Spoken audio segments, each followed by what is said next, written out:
ছেলে মেয়েকে আমি ছেড়ে দেবো। ক্লাস 4-এ 27টা ছেলে মেয়ে আছে, এই 27টা ছেলে মেয়েকে আমি ছেড়ে দেবো?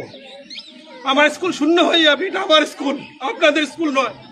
আপনারা গলাইদুর ইবারার বাসিন্দা, আপনাদের এটা স্কুল নয়। অত্যন্ত ব্যথার একটা বিষয় এটা। আমাদের স্কুলে 400-500 স্টুডেন্ট দাঁড়াতো, এখন 30টা ছেলেকে নিয়ে আমরা ক্লাস করতে হয়।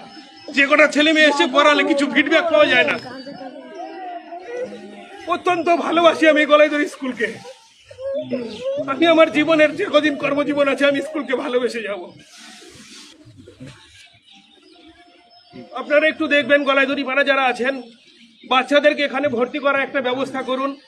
ক্লাস 4-এ আমাদের এবার 91টা স্টুডেন্ট আছে, আমি 27 জনকে ছেড়ে দেবো।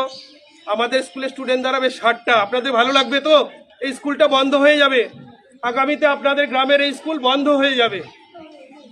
আজকে দিনে কথা বলার নয়, কিন্তু আমার এই ছোট ছোট ছেলে মেয়েদের থেকে এতগুলো ছেলে মেয়ে, অথচ আমাদের স্কুলে আসে 10টা করে 12টা করে ছেলে মেয়ে আসে, স্কুলে রান্না করার মতো পরিস্থিতি হয় না। আপনারা প্লিজ একটু ব্যবস্থা করুন।